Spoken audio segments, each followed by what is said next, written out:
नमस्कार. इथे जमलेल्या सर्व श्रोत्यांना सर्वप्रथम माझा नमस्कार. आज आपण एका खूप वेगळ्या विषयावरती बोलण्यासाठी ऐकण्यासाठी इथे जमलो आहोत. तुम्हाला जसं माहिती आहे की आजपर्यंत मी साधारणतः महिला चरित्र, ज्या इतिहासामधल्या ज्या पराक्रमी महिला झाल्या, यांची चरित्र उलगडून सांगणं तुम्हा सगळ्यांसमोर आणि त्यांचं कर्तृत्व पुन्हा एकदा स्मरण करणं, या पद्धतीचं काम आपण आतापर्यंत करत आहोत. याच धर्तीवर साधारणतः आपल्याला सगळ्यांनाच माहिती की 29 ऑगस्ट जो उद्याचा दिवस आहे तो राष्ट्रीय क्रीडा दिन म्हणून साजरा केला जातो. तर राष्ट्रीय क्रीडा दिन च्या पार्श्वभूमीवरती त्या अनुषंगाने या क्रीडा क्षेत्रामध्ये सुद्धा असलेल्या महिलांचं चरित्र, महिलांची यशोगाथा आपल्या पुढे उलगडावी असा एक विचार मनात आला आणि साधारणतः याच अनुषंगाने आजचा विषय आपण मांडणार आहोत. भारतीय महिला किती किती क्षेत्रामध्ये त्यांनी आपलं नाव कमावलेलं आहे. त्यांनी आपली यशांची अनेक नवीन नवीन शिखरे पादाक्रांत केली आहेत हे आपण पाहिलं.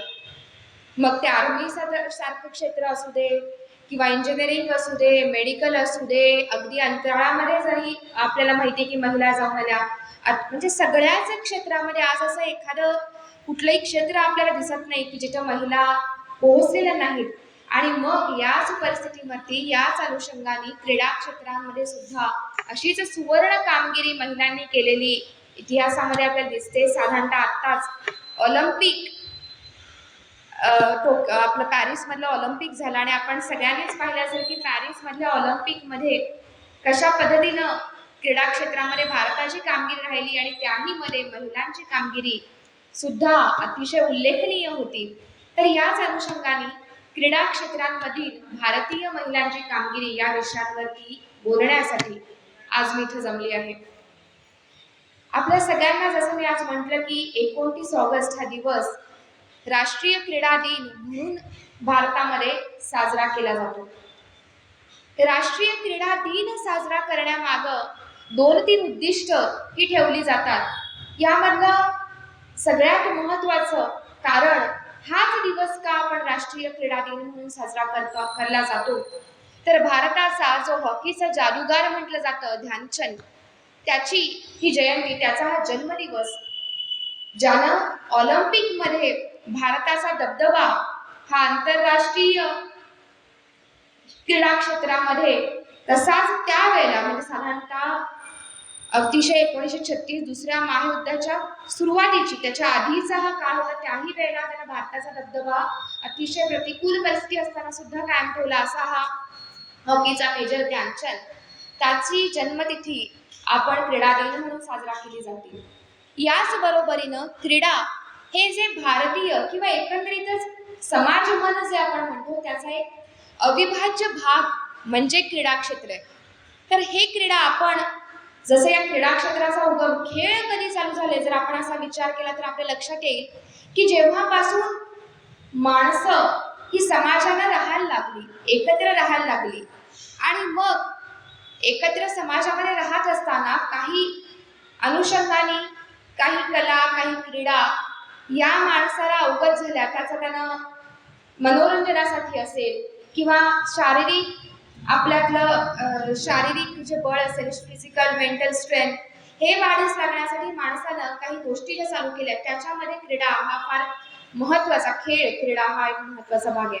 ज्या पद्धतीनं माणसापासून समाजापासून संगीत वेगळं करता येणार नाही, त्याच पद्धतीनं समाजापासून क्रीडा क्षेत्र सुद्धा वेगळं करता येत नाही. हा अनुषंगानं क्रीडा क्षेत्रामध्ये जे काही त्याचा इम्पॉर्टन्स आहे भारतीय आयुष्यामध्ये किंवा एकंदरीत माणसाच्या समाज जीवनामध्ये हा अधिकाधिक अधोरेखित व्हावा या अनुषंगाने क्रीडा दिन साजरा केला जातो. खेळाचं महत्व आपल्या सगळ्यांना माहिती आहे की खेळ हा अत्यंत उत्तम व्यायाम आहे.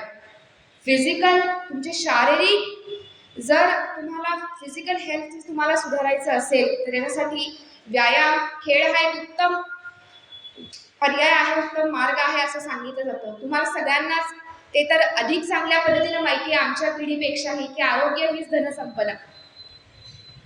म्हणजे कितीही संपत्ती असू दे एखाद्याकडे, पण आरोग्य नसेल तर त्याचा काही उपयोग होत नाही. आणि अत्यंत उत्तम आरोग्य एखाद्याला जर आपल्याला एक सुदृढ आरोग्य मिळवायचं असेल तर त्याची गुरुकिल्ली ही खेळ आहे असं म्हटलं तर काही चुकीचं ठरत नाही.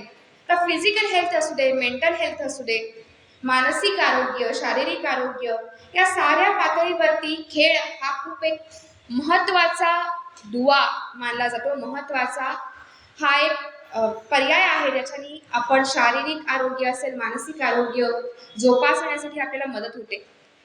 आजच्या काळामध्ये जर आपण पाहिलं तर आजच्या नवीन पिढीमध्ये ताणतणाव इतक्या पर्यंत वाढलेले आहेत. तर या ताणतणावाला सुद्धा एक उपाय म्हणजे खेळ आहे. रिलॅक्सेशन किंवा आपण शरीरामध्ये काही आपले हॉर्मोन्स असतात, त्याला हॅपी हॉर्मोन्स असं म्हणतात, की जे हॅपी हॉर्मोन्स आपण काही पद्धतीने शारीरिक कृती केल्यानंतर ते हॅपी हॉर्मोन्स सिक्रेट होत असतात शरीरामध्ये. ऑक्सिटोसिन सारखं हॅपी हॉर्मोन आहे. तर हे हॅपी हॉर्मोन सुद्धा खेळाने रिलीज होतात. तर मग खेळ हे एक शारीरिक मानसिक आरोग्यामध्ये खूप महत्वाची भूमिका बजावतात. त्याच पद्धतीने सोशल इंटरॅक्शन असतील तर ऑलिम्पिक सारखा जेव्हा एक चळवळ चालू केली जाते क्रीडा क्षेत्रातली, अतिशय महत्वाची, अतिशय सगळ्याच देशांनी, सगळेच देश एकत्र येऊन ऑलिम्पिक सारखी क्रीडा क्षेत्रातली एक चळवळ चालवतात. तर ही चळवळ कल्चरल एक्सचेंज आणि इकॉनॉमिकल इम्पॅक्ट याही दृष्टिकोनातून खूप महत्वाची ठरते. तर एकंदरीतच क्रीडा क्षेत्रातलं आपल्या आजूबाजूला असलेलं महत्व हे अधोरेखित करण्याजोगं आहे. याला आपण कधीही, हे खूपच अविभाज्य भाग आहे. तर यशा या क्रीडा क्षेत्रामध्ये महिला सुद्धा कुठेही काही कमी नाही. म्हणजे महिलांचं क्रीडा क्षेत्रातलं योगदान या विषयावरती मी जेव्हा माझा अभ्यास करायला सुरुवात केली त्यावेळेला साधारणतः भारतीय क्रीडा क्षेत्र म्हटल्यानंतर कुठलंही क्रीडा क्षेत्र आपण जेव्हा नाव घेतो तेव्हा आपल्या डोळ्यासमोर येतं ऑलिम्पिक. जागतिक ऑलिम्पिक, ज्या वेळेला अनेक 200 देशातले लोक एकत्र येतात आणि ऑलिम्पिक सारख्या स्पर्धेमध्ये भाग घेतात आणि इतकी चढाओढ त्या स्पर्धेमध्ये असते की जागतिक दर्जाची अशी स्पर्धा, ऑलिम्पिक सारखी स्पर्धा ही इतके वर्ष, 100हून अधिक वर्ष ऑलिम्पिक सारखी स्पर्धा चालवली जाते. आणि या स्पर्धांमध्ये असलेल्या भारतीय महिलांचं योगदान नेमकं काय आहे हे बघणं सुद्धा फार महत्वाचं ठरतं. आपण ज्या वेळेला भारतीय ऑलिम्पिकचा इतिहास बघतो तेव्हा या सर्वप्रथम या भारतीय ऑलिम्पिक मध्ये भारताचा झेंडा रोवण्याचं काम जर कुठल्या महिलेनं केलं असेल तर त्या महिलेचं नाव जेव्हा आपण घेतो तेव्हा कर्णम मल्लेश्वरी हे नाव सर्वप्रथम आपल्या समोर येतं. तुम्ही सगळ्यांनी हे नाव ऐकलं असेल, कर्णम मल्लेश्वरी. 2000 साली म्हणजे आजपासून 24 वर्ष पहिलं सिडनी ऑलिम्पिक मध्ये सगळ्यात पहिला पदक जिनं मिळवलं भारताकडून अशी ही महिला, जिला ब्रॉन्झ पदक मिळवलं होतं वेटलिफ्टिंग मध्ये, अशी ही महिला म्हणजे कर्णम मल्लेश्वरी.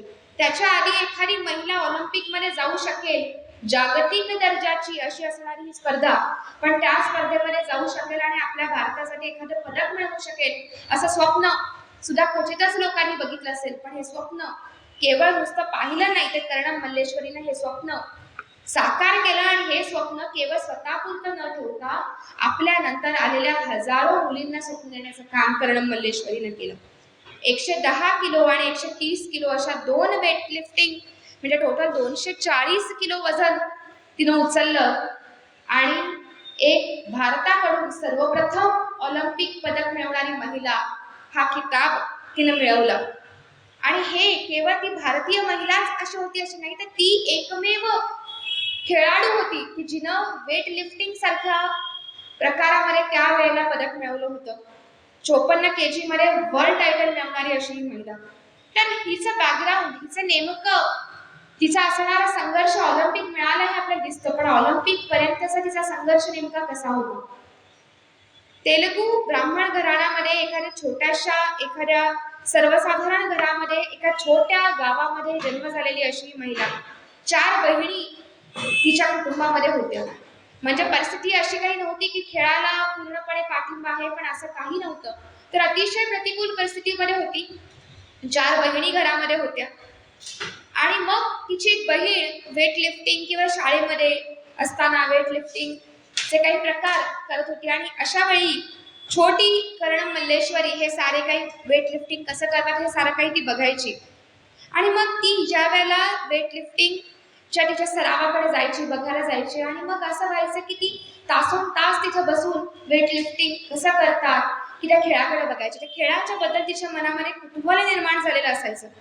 आणि मग ती अशीच खेळाचं निरीक्षण करत छोटेपणी बसलेली असताना लहानपणी एक प्रशिक्षक जे तिथं होते, तिच्या बहिणीला जे प्रशिक्षण देत होते, त्यांनी तिला विचारलं, अगं तू इथं बसून काय करतेयस? हा काही मुलींचा खेळ नाहीये वेट लिफ्टिंग. तर तुझी बहीण जरी करत असेल तरी याच्या पुढे काही याचं भविष्य नाहीये. त्यापेक्षा तू काही करू शकणार नाही, तुझी मला प्रकृतीही तशी दिसत नाही. तर त्यापेक्षा तू असं कर की तू घरगुती काही काम कर, किंवा काही वेगळं काही मुलींनी करण्याजोगं काय असेल तर तू ते काम करू शकते, असं त्या प्रशिक्षकाने तिला सांगितलं. पण करणम मल्लेश्वरीच्या मनातली आशा एवढी प्रज्वल होती की तिने सांगितलं की मी का करू शकत नाही, मी करू शकत नाही, तुम्ही असं म्हणाला तर ते मी करून दाखवेन. तर या ध्यासाने तिनं वेटलिफ्टिंगला सुरुवात केली. आणि हा प्रवास वेटलिफ्टिंगचा अतिशय संघर्षातून आलेला प्रवास ऑलिम्पिक पर्यंत पोहोचलाच. पण त्याही पुढे जाऊन अनेक आशियन गेम्स असतील, अनेक राष्ट्रीय आंतरराष्ट्रीय लेवलच्या अनेक स्पर्धा जिंकण्याचा किताब हा कर्णम मल्लेश्वरीच्या नावावरती आहे. म्हणजे कर्णम मल्लेश्वरीला जेव्हा ऑलिम्पिक मिळाल्यानंतर विचारलं गेलं की तुझा संघर्ष कसा होता, तेव्हा ती म्हणाली की त्या काळामध्ये खेळाडूंना म्हणजे खेळाडूंसाठी आहार किती महत्वाचा असतो, पण एक परिपूर्ण आहार मिळणं सुद्धा अत्यंत कठीण होतं. अशा परिस्थितीमध्ये मी माझ्या संघर्षाला सुरुवात केली. कुणाचाही विश्वास नव्हता. ज्या वेळेला मी ऑलिम्पिकला गेले तेव्हा एखादी महिला ऑलिम्पिकमध्ये खरंच काही करू शकते कामगिरी, असा कुणाचाही विश्वास नव्हता. किंबहुना नुसतंच त्या स्पर्धांमध्ये आहे, आपल्याला कुणाला तरी पाठवायचंय आणि म्हणून चला तुम्हाला घेऊन जाऊया, निदान तुम्ही भारताकडून त्याच्यामध्ये तुम्ही तुमचा सहभाग तरी नोंदवाल, अशा परिस्थितीची एक सामाजिक मानसिकता होती. काही पद्धतीचं डिस्करेजमेंट समाजाकडून होती. ट्रेनिंग प्रॉपर नव्हतं. फायनान्शियल सपोर्ट जो खेळाडूला सगळ्यात जास्त गरजेचा असतो अशा पद्धतीचा नव्हता. पण तरीही अशा सगळ्या संघर्षमय परिस्थितीमध्ये सुद्धा करणम मल्लेश्वरीनं ऑलिम्पिक मेडल मिळवलं. आणि तिने फक्त मेडल मिळवलं नाही, तर त्यानंतर जी काही ऑलिम्पिक पदकांची आपल्याला एक मालिका चालू झालेली दिसते भारतामध्ये भारतीय महिलांनी, तर त्याचं स्वप्न त्यांना दाखवण्याचं काम हे करणम मल्लेश्वरीनं केलं. अर्जुन अवॉर्ड हे तिला मिळालं गेलं.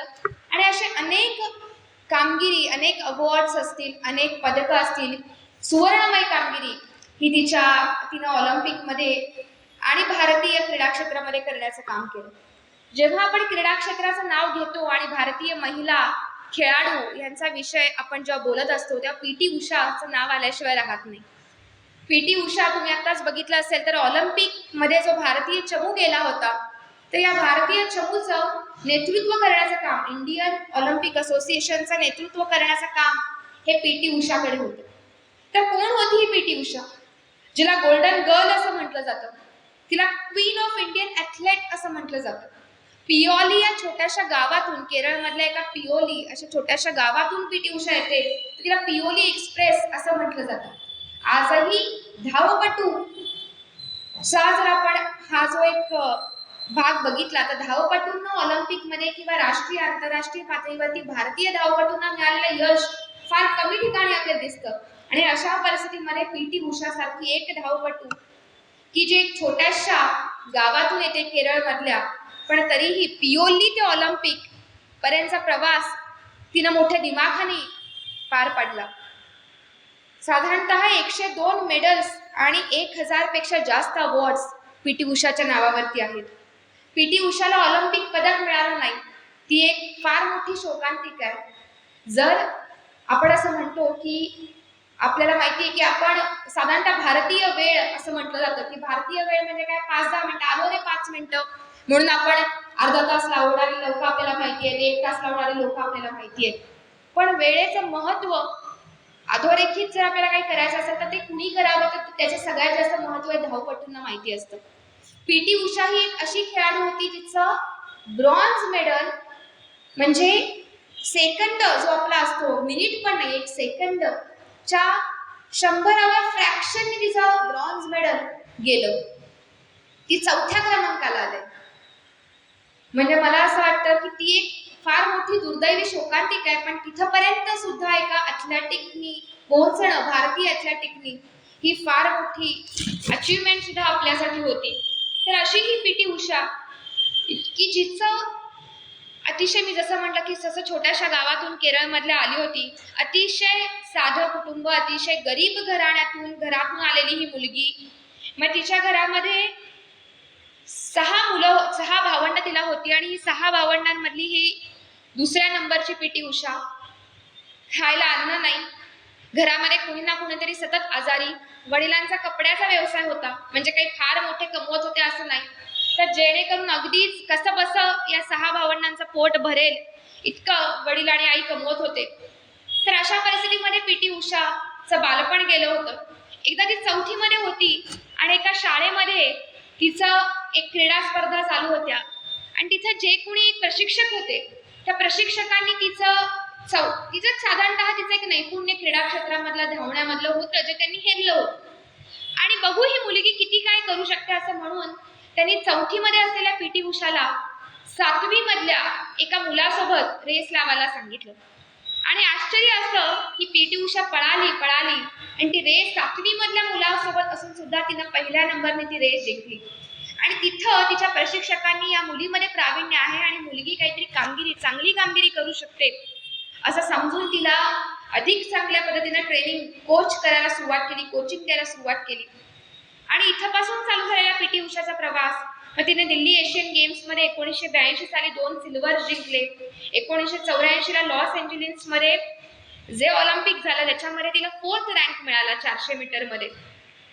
म्हणजे इथपर्यंत एका ऑलिम्पिक मध्ये अतिशय आंतरराष्ट्रीय राष्ट्रीय स्पर्धांमध्ये अनेक मेडल्स पी टी उषाने मिळवली. ऑलिम्पिकचा मेडलनी तिला जरी हुलकावणी दिली असली तरी पण 1985 सालची जकार्ता आशियन चॅम्पियनशिप तिला मिळाली.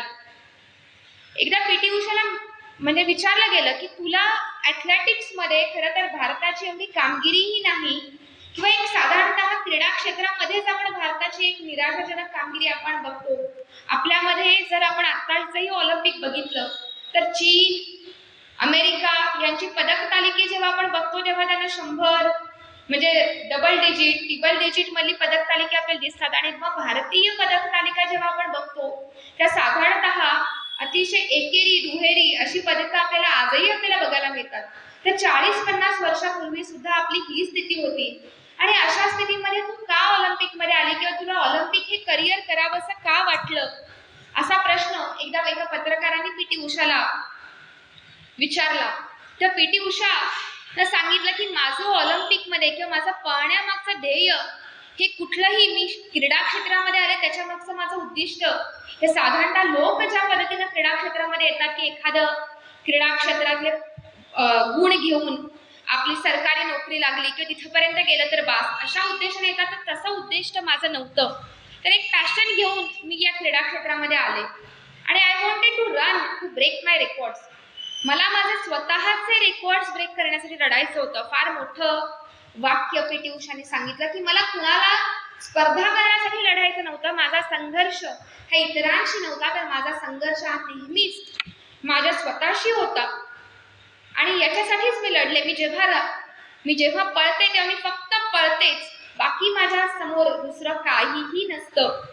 आणि अशा परिस्थितीमध्ये अशा पद्धतीची एक मानसिक स्ट्रेंथ, एक आपलं इन्स्पिरेशन ही पी टी उषा सगळ्याच इंडियन ज्या स्पोर्ट्स वुमनच्या नंतर झाल्या, खेळाडू झाल्या, त्यांच्यासाठी पी टी उषा होती. म्हणजे पी टी उषाला जेव्हा विचारलं गेलं अजून एक की तुला घरातून तर काही सपोर्ट नव्हता, आज आपण चर्चा करतो की एखाद्या खेळाडूला एक सपोर्ट मिळणं कसं गरजेचं असतं आणि पण कुठल्याही परिस्थितीचा सपोर्ट नाही. अशा परिस्थितीमध्ये तू कशी काय ह्या क्षेत्रामध्ये पुढे आलीस, ती कोच झाली, नंतर तिनं हजारो मुलींना, हजारो खेळाडूंना प्रशिक्षण दिलं, त्यांना प्रेरणा दिली. तेव्हा पी टी उषाने सांगितलं की फक्त पळणं हेच माझं उद्दिष्ट माझ्या डोळ्यासमोर होतं. माझ्या आईवडिलांना, मी ज्या घरातून आले होते त्या घरातून माझ्या आईवडिलांना साधारणतः क्रीडा क्षेत्र काय असतं हे सुद्धा माहीत नव्हतं. तर गायडन्स हे तर पुढची गोष्ट आहे, पण अशाही परिस्थितीमध्ये आपली मुलगी जे करतीये ते तिनं केलं पाहिजे, तिला जे आवडतं तिने केलं पाहिजे, अशा पद्धतीची त्यांची मानसिक वृत्ती होती आणि तिथून मला बळ मिळालं. तर असं हे पी.टी. उषाचं एक इन्स्पिरेशनल, एक प्रेरणादायी कथा, जिनं भारतीय क्रीडा क्षेत्रामध्ये एक फार मोठा मानाचा तुरा होण्याचं काम केलं. आपण सगळेच जण क्रीडा क्षेत्र म्हटलं की आपल्याला क्रिकेट आठवतं. आज भारतामध्ये खरं तर भारताचा राष्ट्रीय खेळ हा हॉकी आहे, पण अलीकडच्या मुलांना भारताचा राष्ट्रीय खेळ हा क्रिकेटच आहे असं म्हटलं तर काही चुकीचं ठरणार नाही. इतकं क्रिकेटमय आपल्या आजूबाजूला झालेलं आपल्याला दिसतं. म्हणजे भारतीय म्हटलं की क्रिकेटसाठी वेडे होणारे भारतीय किंवा क्रिकेटच्या मागे हे आपल्या सगळ्यांच्याच घरामध्ये आजूबाजूला किंवा तुमच्या आयुष्यामध्येही तसं वातावरण असेल. क्रिकेट हे अनेक लोकांचं, अनेक भारतीयांचं एक, मी म्हणेन एक वीक पॉइंट असं तरी म्हटलं तर काही चुकीचं ठरणार नाही. पण क्रिकेट म्हटलं की साधारणतः आपल्याला भारतीय पुरुषांची क्रिकेटची टीम आठवते, पण भारतीय महिला क्रिकेट हे सुद्धा अतिशय उत्तुंग कामगिरी भारतीय महिला खेळाडूंनी, भारतीय महिला क्रिकेटपटूंनी केलेली आहे आणि त्यांची सुद्धा कथा अतिशय प्रेरणादायी आहे. म्हणजे ज्या वेळेला क्रिकेट म्हणजे पुरुषांचं क्रिकेट असाच समीकरण होतं, त्यावेळेला सुद्धा त्याच्या आधीपासून भारतीय महिलांनी क्रिकेटमध्ये काय कामगिरी केली असं जर कोणी विचारलं जातं तर सगळ्यात पहिला नाव आपल्या जे ओठावरती येतं ते म्हणजे मिथाली राजचं. मिथाली राज जी एक क्रिकेटर होती, जिला लेडी सचिन तेंडुलकर असं सुद्धा म्हटलं जातं. जसं सचिन तेंडुलकर तशी ही लेडी सचिन तेंडुलकर, पण कंपॅरिझनच करायचं झालं नाही तर पण तरी सुद्धा मिताली राजचं एक वेगळं व्यक्तिमत्व, एक वेगळी कामगिरी सुद्धा तिने क्रीडा क्षेत्रामध्ये, क्रिकेटमध्ये करून ठेवलेली आहे. 2013 मध्ये नंबर 1 ची वुमन ओडीआय बॅट्समन जर कोणी होतं तर मिताली राज होतं. मिताली राजच्या नावावरती अतिशय अनेक विक्रम मिताली राजच्या नावावरती आहेत की 10,000 पेक्षा रन या मिताली राजने केलेले आहेत. आपल्याला पुरुषांच्या क्रिकेटमधले अगदी बारकावे सुद्धा माहिती असतात की कोणी 200च्या वरती केले, अगदी सेंचुरी जरी झाली तरी आपण डोक्यावरती घेतो. पण महिला क्रिकेटमध्ये अतिशय उत्तुंग कामगिरी करणारी ही मिथाली राज, अनेक विक्रम तिच्या नावावरती आहेत. सगळ्यात जास्त 23 वर्षाच्या तिच्या महिला क्रिकेटच्या करिअरमध्ये सगळ्यात जास्त मॅचेस खेळण्याचा विक्रम तिच्या नावावरती आहे. आपल्याला 200च्या वरती झालेल्या सगळ्या पुरुष क्रिकेटरच्या इनिंग्स आपल्याला आठवतात, आपण रिमार्केबल मानतो, पण 214 रनची कामगिरी ही मिताली राजने सुद्धा केलेली आहे. अशा या मिताली राजचा जो प्रवास आहे की 10 वर्षाची मिताली राज होती, तिला विचारलं गेलं की तुझा हा प्रवास कसा चालू झाला. क्रिकेट जे एक मेल डॉमिनेटेड एरिया होता, स्पोर्ट्स होता, या स्पोर्ट्समध्ये तू यावंस आणि तिथं काहीतरी कामगिरी करून दाखवावी असं तुला का वाटलं. तेव्हा तिला सांगितलं की मी लहान होते, 10 वर्षाचे होते आणि मग या 10 वर्षाची असताना माझा भाऊ क्रिकेट खेळायला जायचा आणि साधारणतः त्याच्यासोबत मी क्रिकेट बघायला म्हणून जायचे, बाउंड्रीवरती बसायचे आणि मग हा खेळ खेळत असताना हळूहळू माझ्या मनामध्ये क्रिकेट बद्दल कुतूहल निर्माण झालं आणि कुतूहल पर्यंत मर्यादित न राहता ती एक जिद्द, एक पॅशन पर्यंत त्याचा प्रवास झाला. म्हणजे मिताली राज बाउंड्रीवरती बसली असायची तरी पण एखादा क्रिकेटपटू जो खेळणारा कसा खेळतो याच्या बारकाव्यांकडे तिचं अतिशय बारीक लक्ष होतं. तिला डान्सर बनायचं होतं, पण क्रिकेटची तिला आवड लागली आणि मग याच क्षेत्रामध्ये आपल्याला करिअर करायचं असं तिनं ठरवलं. 1999 साली चालू झालेला मिताली राजचा प्रवास हा 23 वर्ष तिनं क्रिकेटिंग तिचं करिअर होतं. म्हणजे आपल्याला सचिन तेंडुलकरचं करिअर आपण आयकॉनिक मानतो तर त्याच पद्धतीचं करिअर मिताली राजचं होतं. तर वडिलांसोबत मी असं म्हटलं की ते जेव्हा भावाला घेऊन जायचं त्यावेळेला बाउंड्री जवळ बसून क्रिकेट पाहणारी मिताली, नंतर ते बघून तिनं गोष्टी आत्मसात केल्या आणि तिथल्या प्रशिक्षकांच्याही लक्षात आलं की या मुलीमध्ये टॅलेंट आहे आणि मग तिला त्या प्रशिक्षकांनी तिच्या वडिलांना हे सांगितलं की या मुलीमध्ये सुद्धा टॅलेंट आहे, तर तुम्ही या मुलीला क्रिकेटमध्ये अजून प्रावीण्य, अजून काही प्रशिक्षण देता येतंय का तुम्ही बघा. आणि मग तिथून मितालीचा प्रवास चालू झाला. अक्षरशः तिचा संघर्ष असा होता की 4 वाजता उठून पण अतिशय कडक शिस्तीमध्ये तिनं तिची तयारी चालू ठेवली. अतिशय कुठल्याही घरगुती गोष्टींना, बाकीच्या कुठल्याही गोष्टीला वेळ नाही, केवळ क्रिकेट आणि क्रिकेट. जसं अर्जुनाला आपला पक्षाचा डोळा दिसत होता, त्याही पद्धतीनं मितालीला फक्त क्रिकेट दिसत होतं आणि अशा पद्धतीनं क्रिकेटचा तिनं प्रवास केला. क्रिकेटला तिनं करिअरच फक्त निवडलं नाही, तर क्रिकेट करिअर कसं बनवू शकतं महिलांसाठी याचा एक जिवंत धडा आपण म्हणू तर तिनं भारतीयांसमोर आणि भारतीय महिलांसमोर ठेवला अशी मिताली राज. म्हणजे 2005चा वर्ल्ड कप फायनल ही ती खेळली आणि 2012चाही वर्ल्ड कप फायनलला ती फर्स्ट वर्ल्ड कप फायनल होती ज्या वेळेला भारतीय महिला संघ त्यांच्याकडून कुठल्याही पद्धतीची कामगिरी ही लोक अपेक्षा सुद्धा केली जात नव्हती की अरे हा संघ आहे का नाही हे लोकांना माहिती पण नव्हतं. अशा वेळेला या संघाचं नेतृत्व करण्याचं काम मिताली राजनं केलं. 2012चा वर्ल्ड कप होता आणि त्यावेळेचा प्रसंग होता की साधारणतः आपल्या सगळ्यांना माहिती आहे की वर्ल्ड कप जेव्हा असतो तेव्हा साधारणतः सुरुवातीला एक पत्रकार परिषद घेतली जाते आणि त्या पत्रकार परिषदेमध्ये तिथं असलेल्या कप्तानाला सांगितलं जातं की काही जर पत्रकारांचे काही प्रश्न असतील तर त्या प्रश्नांची उत्तरं त्या कप्तानांना द्यावी. आपल्या संघाचं मनोबल काय पद्धतीने संघाची स्ट्रॅटेजी आहे हे त्या पत्रकारांना सांगावं. अशा पद्धतीचा एक कार्यक्रम आजही तो आयोजित केला जातो. तर अशा पद्धतीचा एक पत्रकार परिषद ही त्यावेळेला मिताली राजची होती. अक्षरशः मिताली राज त्या पत्रकार परिषदेमध्ये 10 ते 15 मिनिटं बसून होती. एक सुद्धा पत्रकार त्या परिषदेला आला नाही. म्हणजे इतकी उदासीनता महिला म्हणजे महिलांच्या क्रिकेटबद्दल पत्रकारच नाही तर एकंदरीत समाज मानसामध्ये होती. आणि त्याच नंतर महेंद्रसिंग धोनीची सुद्धा पत्रकार परिषद होती तर त्याला मात्र खचाखच तो हॉल भरून गेला होता. अशा परिस्थितीची उदासीनता असताना सुद्धा मिताली राजनी ही उदासीनता आपलं मनोबल वाढवण्यासाठी आणि आपल्या संघाचं मनोबल वाढवण्यासाठी त्याचा उपयोग केला. 2017च्या या वर्ल्ड कप मध्ये हा संघ ना अतिशय उत्तम कामगिरी केली. हा संघ सेमीफायनल पर्यंत गेला आणि मग त्या संघाचं इतकं कौतुक झालं महिलांचं की 2017च्या कामगिरीनंतर जेव्हा संघ परत आला त्यावेळेला त्यांना एअरपोर्टवरती पाय ठेवायला जागा नव्हती, इतकी खचाखच गर्दी होती.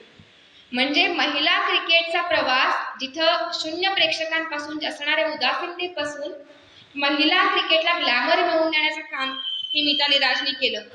मिताली राजला जेव्हा विचारलं गेलं, एकदा तिला असाच प्रश्न विचारला गेला की तुझा सगळ्यात चांगला मेल क्रिकेटर, आवडीचा सगळ्यात मेल क्रिकेटर कुठला? त्या प्रश्नाला उत्तर देताना मिताली म्हणाली की तुम्ही पुरुष क्रिकेटरना हा प्रश्न विचारता का की त्यांचा सगळ्यात चांगली आवडती महिला क्रिकेटर कुठली, तर तुम्ही मग महिला क्रिकेटर्सना हा प्रश्न का विचारताय? म्हणजे अशा पद्धतीचं बाणेदार उत्तर हे मिताली राजनी त्या क्रिकेटर म्हणजे एकंदरीत महिला क्रिकेटकडे बघण्याची एक दृष्टी बदलण्याचं काम मिताली राजने, एक वेगळा पर्स्पेक्टिव्ह देण्याचं काम मिताली राजने केलं. आणि मिताली राजच नाही तर अनेक महिला क्रिकेटर त्याच्यानंतर आल्या. हरमनप्रीत असेल, स्मृती मानधना असेल, अशा अनेक महिला क्रिकेटर्सची एक मांदियाळी त्याच्यानंतर निर्माण झाली. पण तरीही महिला क्रिकेटमधल्या मिताली राजचं जे कॉन्ट्रीब्युशन आहे ते अबाधित आहे, ते खरंच अगदीच उल्लेखनीय आहे. यानंतर जेव्हा मी अनेक स्पोर्ट्स बघते, क्रिकेट झालं आपण बघितलं, ॲथलेटिक्स झालं, वेटलिफ्टिंग झालं, अजून एक स्पोर्ट्स ज्याच्यामध्ये एका महिला खेळाडूने अतिशय उत्तम कामगिरी केली ती म्हणजे बॉक्सिंग. मेरी कोमचं नाव आपण जेव्हा भारतीय महिला खेळाडू म्हणतो तेव्हा मेरी कोमचं नाव घेतल्याशिवाय राहत नाही. मणिपूरमधल्या एका छोट्याशा खेड्यामध्ये जन्मलेली अशी ही बॉक्सर. आई वडील कामगार होते, शेतामध्ये कामगार होते.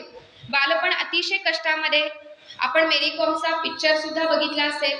अतिशय कष्टामध्ये असलेलं तिचं बालपण, घरातली कामं, खेळामध्ये रुची तिला होती पण घरातली कामं पहिला करणं आणि मग ज्या वेळेला शक्य असेल तेव्हा खेळामधली रुची जोपासण्याचं काम ती करायची.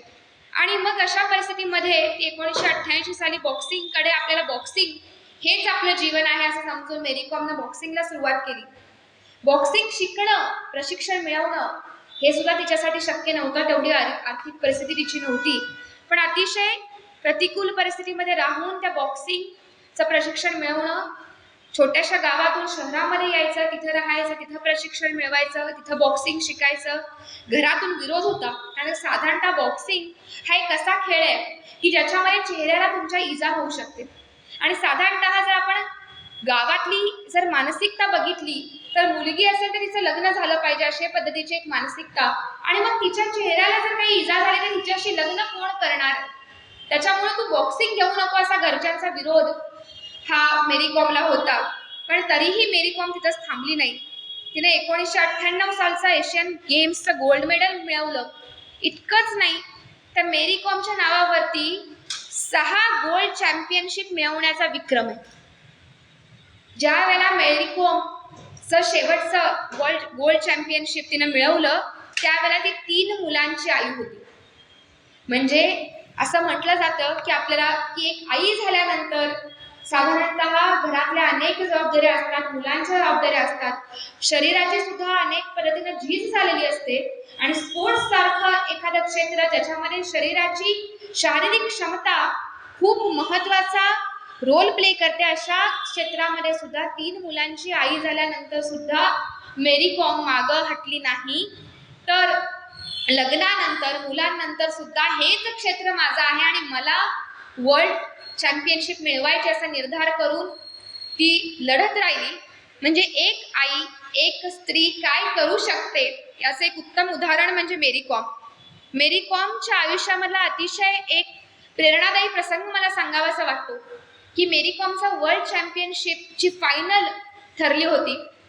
चायनामध्ये ही फायनल चालली होती आणि तिची 2 मुलं त्यावेळेला, तिचा जो नवरा होता तो अतिशय सपोर्टिव्ह होता आणि 2 मुलं सांभाळत तो. तिला त्यांना सांगितलं होतं की मी या 2 मुलांचं भारतामध्ये मी सांभाळतो, तू तुझ्या खेळावरती लक्ष दे. आणि त्याचा निरोप घेऊन मेरी कॉम चायनामध्ये खेळायला वर्ल्ड चॅम्पियनशिप गेली होती. आणि इकडे असं झालं की जी 2 छोटी मुलं होती, अतिशय छोटी 3-4 वर्षाची अशी मुलं होती आणि त्यातल्या एका मुलाला हृदयामध्ये छिद्र आहे असं डॉक्टरांनी सांगितलं. आणि अतिशय म्हणजे हृदयामध्ये त्याचं छिद्र आहे आणि त्याला तातडीनं सर्जरी करावी लागेल. तर असा निर्णय असा डॉक्टरांनी तिला सांगितलं, डॉक्टरांनी त्या मेरी कॉमच्या नवऱ्याला सांगितलं. त्यावेळेला मेरी कॉम चायनामध्ये होती. नेमकं आता काय करावं की अशा परिस्थितीमध्ये ज्या वेळेला तुम्ही एका वर्ल्ड चॅम्पियनशिपमध्ये खेळत असता तेव्हा शारीरिक क्षमता तुमची चांगलं असणं तर महत्वाचं असतंच, त्याच पद्धतीनं मानसिक संतुलन सुद्धा चांगलं असणं महत्वाचं असतं. स्ट्रेस त्या व्यक्तीवरती, खेळाडूवरती नसणं हे महत्वाचं असतं. तर अशा परिस्थितीमध्ये मेरी कॉमला ह्या गोष्टी कशा सांगाव्यात किंवा सांगाव्यात का नाही सांगाव्यात हा प्रश्न तिच्या घरच्यांना पडला. आणि तिची फायनल मेरी कॉमची होती आणि त्याच फायनलच्या आधी तिला सांगणं तातडीनं सर्जरी होती उद्या बाळाचा, त्याच्यातून अतिशय क्रिटिकल सर्जरी होती, काही बरं वाईट झालं तर आपल्याला तिला सांगितलं गेलं पाहिजे. आणि म्हणून तिला विश्वासात घेऊन तिच्या घरच्यांनी तिला सांगितलं की अशी अशी बाळाची सर्जरी आहे. काय दुःखद प्रसंग असेल एक आई म्हणून मेरी कॉमवरती. तरीही तिच्या घरच्यांचा सुद्धा किती खंबीर पाठिंबा होता बघा, की त्यांनी तिला धीर दिला की तू गिल्टी वाटून घेऊ नकोस, तू लढ, आम्ही इकडे लढाई खेळतो, तू तिकडे लढाई कर आणि तू जिंकून येशील. हेच खरं तर तुझ्या मुलासाठी गिफ्ट असेल आणि त्याची वाट तुझा मुलगाही बघत असेल असा विश्वास त्यांनी मेरी कॉमला दिला. आणि ज्या वेळेला मेरी कॉम वर्ल्ड चॅम्पियनशिप खेळत होती त्यावेळेला तिकडे मुलाचं सर्जरी चालू होती आणि ही सर्जरी देवाच्या कृपेने एक यशस्वी पद्धतीने पार पडली. म्हणजे एका खेळाडूच्या आयुष्यामध्ये किती घटना एका वेगळ्या पद्धतीच्या घटना संघर्षमय प्रवासाचा असू शकतो याचं एक उदाहरण. म्हणजे खेळाडूसाठी, एका महिला खेळाडूसाठी असेल, घरच्यांचा सपोर्ट किंवा साधारणतः तिच्या नवऱ्याचा सपोर्ट, घरच्याचा सपोर्ट हा किती महत्वाचा असतो याचंही उदाहरण मेरी कॉमच्या उदाहरणावरून आपल्याला दिसतं. अजून जेव्हा आपण क्रीडा क्षेत्रामधल्या महिलांची कामगिरी बघतो तेव्हा अजून एक नाव आपल्या डोळ्यासमोर येतं, ते म्हणजे सानिया मिर्झा. टेनिस सारखा खेळ याच्यामध्ये 10 सिंगल्स आणि 13 डबल्स मेडल जिने मिळवली अशी सानिया मिर्झा. विम्बल्डन हे टेनिसची पंढरी मानलं जातं. तर 2030 सालचा विम्बल्डनचा चॅम्पियनशिप मिळवण्याचं कामगिरी, सुवर्ण कामगिरी ही सानिया मिर्झाच्या नावावरती आहे. 4 नॅशनल अवॉर्ड्स आणि 16 ग्रँड स्लॅम्स, म्हणजे इतक्या पद्धतीचं एक भरीव कामगिरी क्रीडा क्षेत्रामधली सानिया मिर्झाने केली आहे. टेनिसचं नाव लोकांच्या समोर टेनिसला एक ग्लॅमर मिळवून देण्याचं किंवा टेनिस सारखा खेळ असू शकतो आणि त्याच्यामध्ये भारतीय कामगिरी करू शकतात. केवळ पाश्चात्यांचाच खेळ अमेरिका किंवा पाश्चात्यांचाच खेळ हा नाही आहे, हे सगळ्या जगाला आणि भारताला दाखवून देण्याचं काम सानिया मिर्झाने केलं. 6 वर्षाची सानिया मिर्झा होती जेव्हा तिनं हा प्रवास टेनिसचा चालू केला आणि हा प्रवास तिनं विम्बल्डन पर्यंत ती घेऊन गेली. सानिया मिर्झाला एकदा विचारलं गेलं की तुला काय वाटतं की तुझ्या सक्सेसचे ॲट्रिब्यूट्स काय आहेत, तुला हा सक्सेस का मिळाला, तू इथपर्यंत कशी काय आली. तेव्हा सानिया मिर्झाने सांगितलं की जे पॅशन आणि जे डेडिकेशन डिटर्मिनेशन ज्या पद्धतीनं मी टेनिस खेळले तर ते मला माझ्या सक्सेसचे ॲट्रिब्यूट्स आहेत असं वाटतं. सानिया मिर्झाचे वडील ज्यांनी तिला अत्यंत खूप खंबीर असा पाठिंबा दिला, इम्रान मिर्झा, त्यांना सानियानं जेव्हा विम्बल्डन मिळवलं तेव्हा विचारलं गेलं की तुम्हाला असं काय वाटतं आता तुमच्या लेकीच्या या कामगिरीबद्दल. तेव्हा त्यांनी दिलेलं उत्तर आहे की खूप अभिमानास्पद तर मला वाटतंच, पण टेनिस निवडणं त्या काळी 2003 सालची गोष्ट किंवा त्याच्याही आधी सानियाचा प्रवास चालू झालाय, तर त्यावेळेला टेनिस निवडणं ही सोपी गोष्ट नव्हती. स्पोर्ट्सलाच त्यावेळेला लोकांचा प्रेफरन्स नव्हता आणि जर स्पोर्ट्स तुम्हाला घ्यायचंय तर तुम्ही एखादं क्रिकेटिंग करिअर घ्यावं किंवा एखादा दुसरा स्पोर्ट्स घ्यावा, पण मुलींसाठी स्पोर्ट्स टेनिस घ्यावा या पद्धतीची लोकांची मानसिकता नव्हती. पण तरीही सानियानं हा गेम घेतला. हा प्रवास सोपा नव्हता, पण तरी हा प्रवास इथपर्यंत आला. एक घरातली एक व्यक्ती म्हणून किंवा एक कुटुंबीय म्हणून एखादी जेव्हा भारतीय खेळाडू असेल किंवा कुठलाही खेळाडू, महिलाच खेळाडू असं नाही, कुठलाही खेळाडू जेव्हा त्याला एक काही पदक मिळतं, जेव्हा तो कामगिरी करतो, त्याच्या मागं खूप लोकांची कामगिरी असते, खूप लोकांचा त्याच्या मागे कॉन्ट्रीब्युशन असतं आणि एक कुटुंबीय म्हणून खूप महत्वाचा रोल प्ले करण्याचं काम त्याचे कुटुंबीय करत असतात. तर इम्रान मिर्झा यांनी सुद्धा सानिया मिर्झा हिच्या एकंदरीत खेळाडू म्हणून असलेल्या कामगिरीमध्ये केवळ एक वडील म्हणून नाही, तर एक मेंटर म्हणून, एक ट्रेनर म्हणून, कोच म्हणून, फिलॉसॉफर म्हणून, एक मेंटल सपोर्ट देण्याचं काम, एन्करेजमेंट देण्याचं काम, कधी तिला काही लागलं एक म्हणजे सगळ्या पद्धतीच्या ज्या काही खेळाडूंना मदत लागते त्या पद्धतीचं एक मल्टी डायमेन्शन, मल्टीटास्किंग असं असण्याचं काम, एक अवघड कामगिरी ही कुटुंबियांना पार पाडावी लागते. तर अशा पद्धतीचं म्हणजे कशा पद्धतीची कामगिरी, कशा पद्धतीचा रोल हा कुटुंबियांचा असतो याचं एक सुंदर उदाहरण म्हणजे मला वाटतं सानिया मिर्झा. आपल्याला मनू भाकर माहिती, आत्ताच्याच ऑलिम्पिकमध्ये जिला 2 पदकं मिळाली. खरं तर एकाच ऑलिम्पिकमध्ये 2 पदकं मिळवले असे हे एक अतिशय पहिलंच उदाहरण भारतामध्ये घडलेलं. तर आणि पी.व्ही. सिंधू नंतर तर ही अशी पहिली महिला की जिला पूर्ण ऑलिम्पिकच्या कामगिरीमध्ये भारतीय महिला जिला 2 पदकं मिळवलेली आहेत.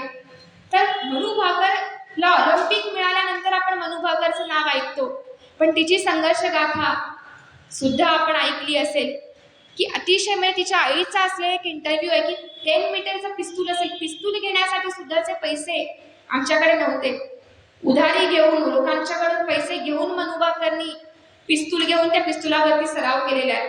तर अशा परिस्थितीमध्ये, अशा संघर्षांमध्ये हे खेळाडू पुढे येतात आणि आपली कामगिरी करून दाखवतात, तेव्हा ती नक्कीच उल्लेखनीय आणि नावाजण्याजोगी असते. हे ऑलिम्पिकचं झालं, पण आत्ताच आपल्याला जसं माहिती की ऑलिम्पिक असतं तसं पॅरा ऑलिम्पिक सुद्धा असतं की ज्याच्यामध्ये स्पेशली एबल्ड जे विकलांग लोकांचे क्रीडा स्पर्धा सुद्धा असतात आणि या क्रीडा स्पर्धांमध्ये सुद्धा आपल्या महिला क्रीडा स्पर्धा, महिला खेळाडू सुद्धा कुठे मागं नाही. आता पॅरिस ऑलिम्पिक झालं, पॅरा ऑलिम्पिक आता चालू होईल. तर अशा पॅरा ऑलिम्पिक्स मध्ये सुद्धा भारतीय महिलांनी अतिशय उत्तम कामगिरी केलेली आहे. शीतल देवी नावाची एक भारतीय महिला पॅरा ऑलिम्पिक मध्ये खेळते, ती तिरंदाजी करते, पण तुम्हाला माहिती तिला हात नाहीये, हात नसताना सुद्धा ती तिरंदाजी करते. तिचा तोंडाने तो तिरंदाजीचा जो बाण असतो तो ओढायचं काम ती तिच्या तोंडाने करते. तोंड आणि पाय वापरून बाण कसा सोडायचा हे आपण जर बघितलं, आपण नक्की बघा शीतल देवीने कशा पद्धतीची तिरंदाजी केलेली आहे. आणि मागच्या ऑलिम्पिक मध्ये सुवर्ण पदक मिळवण्याचं काम हे शीतल देवीने केलेले. शीतलला अतिशय दुर्मिळ असा आजार झाला आणि या आजारामध्ये तिने तिचे हात गमावले, पण तरीही तिने तिची जिद्द गमावली नाही. तर तरी पण मला हात जरी गेले असेल तरी माझ्याकडे जे अवयव आहेत त्या अवयवांनी सुद्धा मी खेळू शकते आणि जिंकू शकते, अशा पद्धतीची जिद्द शीतल देवीने ठेवली. आणि तुम्ही जे अशक्य ते शक्य करू शकता याचं एक जिवंत उदाहरण, मूर्तिमंत उदाहरण म्हणजे शीतल देवी असं म्हटलं तर काही चुकीचं ठरणार नाही. शीतल आणि अशी अनेक उदाहरणं आपल्याकडे आहेत.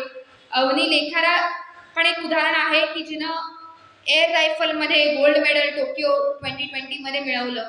दीपा मलिकचं सुद्धा नाव पॅराऑलिम्पिक मध्ये घेतलं जातं, जिला रिओ ऑलिम्पिक्स मध्ये 2016 साली शूटिंग मध्ये सिल्वर मेडल मिळालं होतं. तर दीपा मलिक ची सुद्धा कथा अतिशय प्रेरणादायी आहे. दीपा मलिक ही सगळ्यात पहिला पॅरा ऑलिम्पिक मध्ये भारतीय महिला अशी होती की जिनं मेडल मिळवलं. इतकंच नाही, फक्त पॅरा ऑलिम्पिक मध्ये तेवढं मेडल मिळवून ती थांबली नाही, तर 58 नॅशनल आणि 23 इंटरनॅशनल मेडल्स तिच्या नावावरती आहेत. स्पायनल ट्यूमर नावाचा एक आजार, दुर्मिळ आजार दीपा मलिकला झाला. तो 5 वर्षाचा असतानाच तिला तो आजार झाला होता, पण फिजिओथेरपी डॉक्टरांकडून उपचार घेऊन तिने त्याच्यावरती मात केली होती. पण तरीही पुन्हा वयाच्या एका टप्प्यावरती तिला पुन्हा एकदा या दुर्मिळ आजाराने, स्पायनल ट्यूमर तिला ग्रासलं आणि या आजारामध्ये तिनं 3 सर्जरी तिच्यावरती झाल्या. 6 वर्ष तिने फिजिओथेरपी घेतली, तरी सुद्धा तिची एक बाजू म्हणजे कमरेखालची पूर्ण बाजू विकलांग झाली, पॅरालाइज झाली. पण अशा परिस्थितीमध्ये सुद्धा शारीरिक आलेल्या संकटांवरती मात करून तिने तिची जिद्द कायम ठेवली आणि अतिशय उल्लेखनीय कामगिरी ऑलिम्पिक मध्ये, क्रीडा विश्वामध्ये करून दाखवली. म्हणजे धडधाकट माणसं सुद्धा आपण असतो आणि आपल्याला एवढंसं झालं की आपण अनेक कारण देतो की मला हे होत नाही, मला ते होत नाही. पण अशा परिस्थितीमध्ये सुद्धा, विकलांग असताना सुद्धा, खेळाडू असून सुद्धा क्रीडा क्षेत्रामध्ये काय कामगिरी करू शकते. म्हणजे जोपर्यंत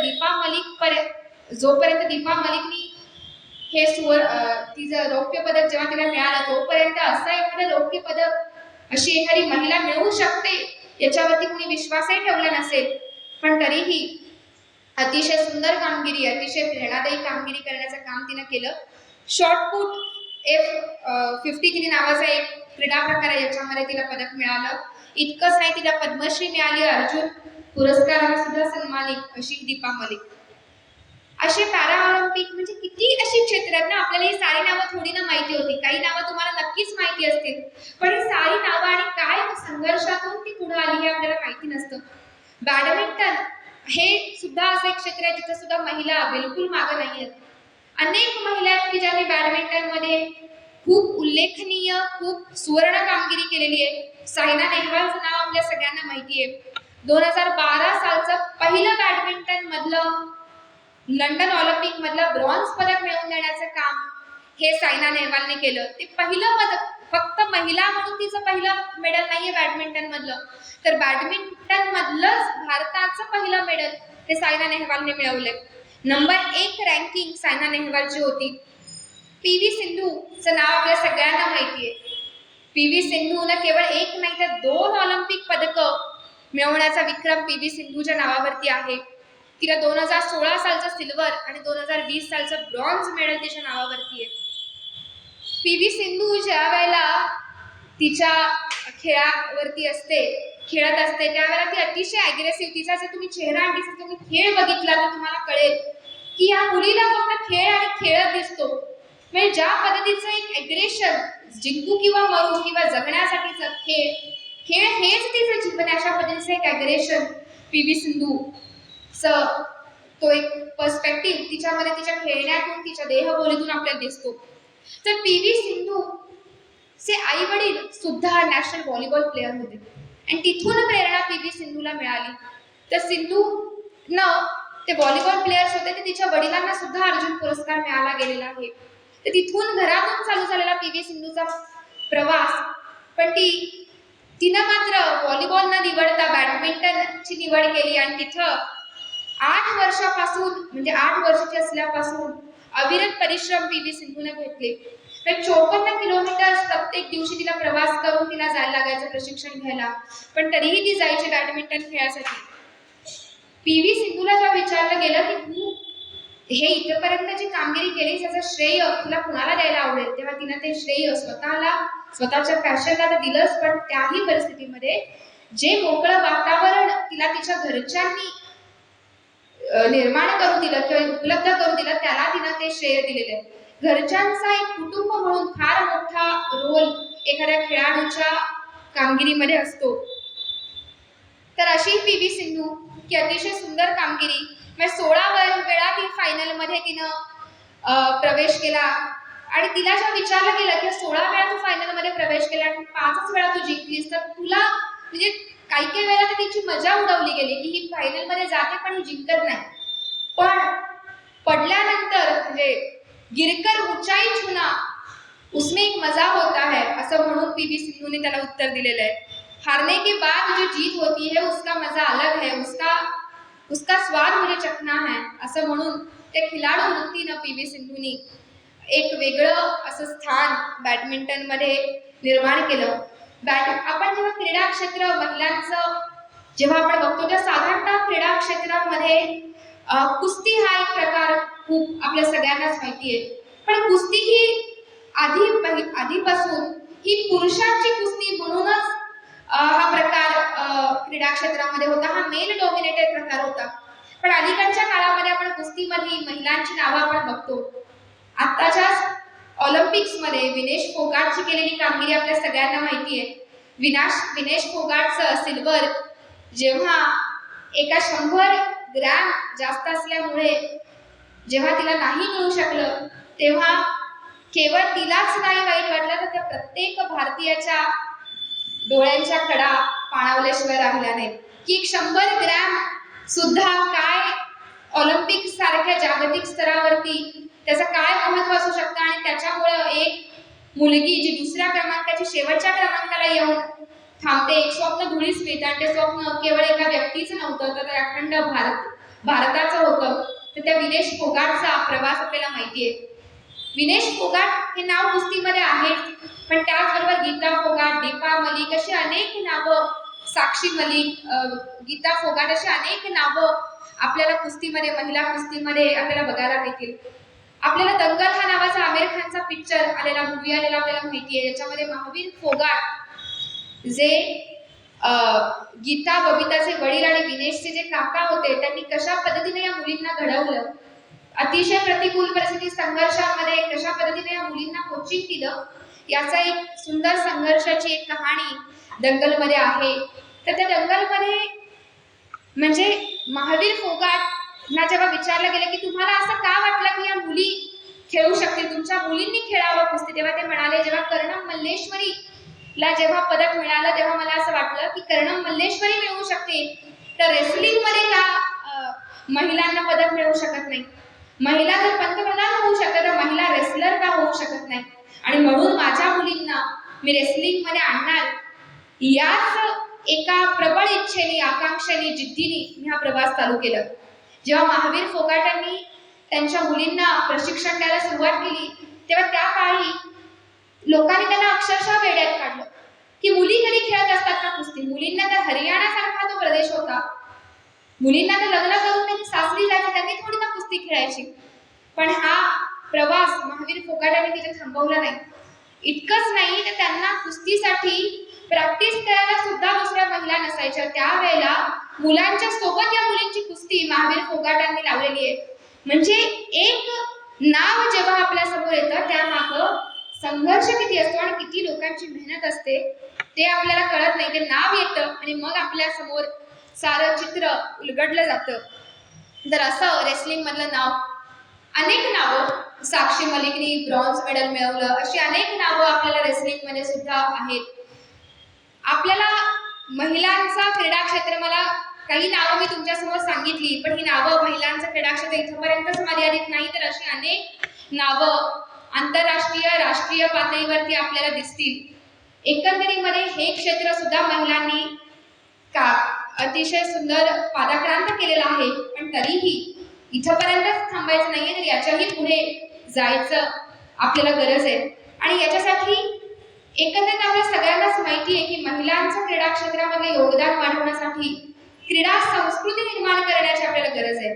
जेव्हा आपले क्रीडा मंत्री किरण रिजिजू यांना एका क्रीडा मैदानाचं उद्घाटन करायचं होतं, तेव्हा त्यांनी सुद्धा एक खंत व्यक्त केली की भारतामध्ये क्रीडा संस्कृती अजूनही उदयास आलेली आम्हाला दिसत नाही. आम्हाला मेडल्स दिसतात, पण ती हातावर बोजण्या इतकी मेडल्स दिसतात. 140 कोटीचा हा देश आहे, पण हातावर बोजण्या इतकी मेडल्स आम्हाला दिसतात. आजही आपल्यामध्ये पालकांची मानसिकता दिसते की ज्या वेळेला एखाद्या मुलाला क्रीडा क्षेत्रामध्ये किंवा मुलीला पाठवायचं, तेव्हा बाबा तू थोडंफार खेळ, तुला काही कोट्यातून स्पोर्ट्स कोट्यातून काही मिळालं, नोकरी मिळाली, गुण मिळाले, बास इथपर्यंत करिअर बास. पण त्याच्या पुढे त्या मुलाला त्याच्या संघर्षामध्ये साथ देण्याची पालकांची किती मानसिकता आहे, समाज म्हणून आपली किती मानसिकता आहे, याचा विचार करण्याची आज गरज आहे. तर अशी क्रीडा संस्कृती ज्या वेळेला नक्कीच आपण सगळेजण आहोत, यासारखी जी मेडल्स आपण ही प्रेरणादायी संघर्ष गाथा जेव्हा बघतो, तेव्हा जशी प्रेरणा या मुलींना मिळाली, तशीच एका दिव्यातून दुसरा दिवा लागतो, दुसऱ्या दिव्यातून तिसरा दिवा लागतो आणि सगळंच प्रकाशमान होऊन जातं. त्याच पद्धतीनं ही प्रेरणा असंख्य मुलींना पुढे मिळत राहो आणि ही जी आपण काही नावं आज घेतली, तर ती नावं उद्या इतकी यांची यादी मोठी हो की आपल्याला साधारणतः एका तासाच्या पेक्षा सुद्धा पण वेळ पुरणार नाही. इथपर्यंत क्रीडा क्षेत्रामध्ये महिलांची उत्तुंग कामगिरी आपल्याला नक्कीच पाहायला मिळेल आणि तशी क्रीडा संस्कृती उदयास यावी अशी आशा आपण इथे व्यक्त करूया आणि आपण इथे थांबूया. आपण एक धावता आढावा क्रीडा क्षेत्रामधल्या राष्ट्रीय क्रीडा दिनाच्या निमित्तानं आणि ऑलिम्पिकच्या निमित्तानं घेण्याचा आज आपण इथे प्रयत्न केला. धन्यवाद.